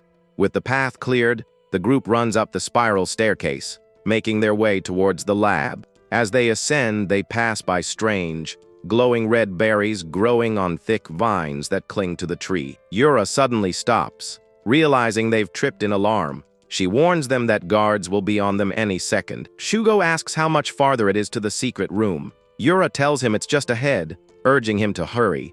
A group of guards appears behind them, shouting for them to halt or they will open fire. Himekawa tells the others to go on ahead, volunteering to stay behind and hold off the approaching guards. The guards ignore her warning and open fire, unleashing a hail of bullets in her direction. She quickly summons a large iron shield with her weapon creation skill, blocking the incoming barrage. Shugo worries about her, but Yura reassures him, saying Himekawa has overcome her trauma and is incredibly strong now. He decides to trust her and keep moving, knowing they have to uncover the truth behind the game. Himekawa watches them go, a determined look on her face. She knows it's time to unleash her full power. She activates her ultimate skill, Valkyrie, summoning a powerful spirit armed with multiple guns. With her summoned spirit at her side, she opens fire, unleashing a devastating volley of attacks on the guards. A figure emerges from the smoke and dust, annoyed at having to handle the intruders himself after his men were defeated. The defeated guards cheer as their captain arrives, relieved to see their leader joining the fight. Himekawa is on guard, wondering who the mysterious, shadowy figure with glowing red eyes could be. Unfazed, she declares it doesn't matter who he is and opens fire with both of her pistols. But the figure moves with incredible speed, effortlessly dodging every single bullet she fires at him. She stares in disbelief, unable to comprehend how anyone could move that fast and dodge her attacks so easily. Before she can react, the shadowy figure appears in front of her, his hand closing around her throat. He holds her up by the neck, casually remarking that's one down, his red eyes glowing menacingly. Meanwhile, the rest of the group finally reaches their destination, a dark, enclosed room. They look around, realizing with a sinking feeling that they've run into a dead end with no apparent exit. Morioka panics, but Yura assures them this is the right place. Her voice calm and confident, she places her hand on the wall, and with a soft grunt, pushes it inward, revealing a hidden mechanism. A holographic keypad appears on the wall, and Morioka remarks on her father's genius for creating such a clever lock. Yura tells them to leave it to her, confident that she can open the secret door to her father's lab. But her first attempt fails. An alarm blares, warning of an incorrect password and initiating the defense program. Two large turrets emerge from the walls, their barrels aimed directly at the startled group. Morioka and Kantaro freeze in terror, certain they are about to be blown to pieces by the powerful guns. Shugo acts fast, leaping into the air and delivering a powerful kick that destroys both turrets in a single blow. He tells the others not to just stand there, urging them to figure out what's going on with the door. They are all confused by the sudden activation of the defenses, having no idea why the password didn't work. Yura asks for a little more time, determined to get the door open and complete their mission, but she fails again. The system announces that heavy defense mode is activating after 3 incorrect password entries. Even more turrets emerge from the walls, their barrels aimed menacingly at the trapped and terrified group. Shugo expertly deflects the turret fire, asking Yura if she's figured out the password yet. Yura falls to her knees in despair, admitting it's no use. She can't remember the password her father gave her. In her desperation, she presses her hand to the scanner, hoping for a miracle. The system recognizes her fingerprint. She's relieved and surprised that the fingerprint scan worked, a nervous smile on her face as the door opens. The group enters a long, dark corridor, finally inside the secret lab after a series of close calls. With his eyes glowing, Shugo says it's time to find out what kind of information her father left behind. They enter a large, brightly lit room, their eyes widening in shock at the sight before them. The room is filled with rare and powerful items, all displayed on pedestals like treasures in a museum. Kantaru imagines how much they'd be worth, but then realizes such powerful items could throw society into chaos. Morioka is amazed to see 3 pieces of unique gear, his eyes sparkling with excitement at the incredible find. Yura tells them all she needs are the documents her father left behind, gesturing towards a glowing box. She reaches for a strange, cat-eared helmet, a curious expression on her face as she examines the unique item. A bright light envelopes her as she touches the helmet, a powerful surge of energy flowing through her body. Morioka panics, asking if she's okay and if they should take her to a hospital after the sudden transformation. Shugo tells him to shut up, annoyed by his over-the-top reaction, and smacks him on the head. He asks Yura if she found anything. She holds up the glowing box, her body still radiating with newfound power. She explains the armor was left for her by her father, and it has caused her abilities to shoot up all at once. Now she can finally fight with her own strength. She also found the documents, which mention something about a god. Yura reads from the documents, explaining that the 7 main bases were originally formed naturally, but a god prophesied that immortal beings would appear, bringing both chaos and opportunity to their world. Around the same time, awakened individuals and mutated beasts began to appear, leading to widespread conflict. Then came another revelation from the god, a command to use every necessary means to kill the immortal ones. At first, no one paid much attention to the weak immortals, but their inability to die made others hesitant to fight them. However, those who ignored the divine message suffered a terrible fate, their bodies rotting away in a gruesome punishment. Kantaru questions the divine messages, noting that the god only threatens and never actually kills anyone. Shugo points out that even NPCs can kill players and grant XP, but the amount decreases as the enemy gets stronger. Kantaru realizes that if it becomes too hard to gain EXP in the game, players will start hunting in the real world. Morioka is confused, asking what he's even talking about as the conversation takes a dark and unexpected turn. Before they can continue, a group of armed guards and their leader enter the room, cornering them. The leader smirks, taunting them for not running away this time and calling them little rats. Yura recognizes him as Captain Rubik, shocked that he is still pursuing her even after her father's death. He calls her and her father traitors to the forest base, saying they deserve death for hiding the documents. Shugo interrupts, reminding Rubik that this isn't their first meeting and that players can revive. He tries to negotiate, suggesting there's no need to fight so hard and offering to owe them a favor if they're let go.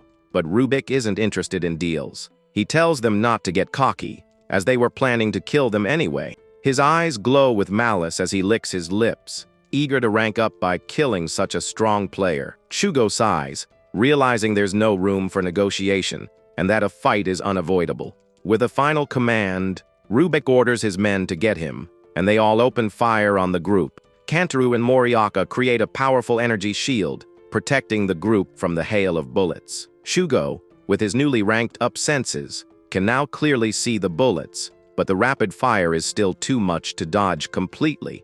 He knows that to get Yura out safely, he has to take down the leader, Rubik, first. With a determined look, he charges forward, his fists clenched as he rushes towards his target. Rubik smirks, ready to face the young player head-on, confident in his own strength and abilities.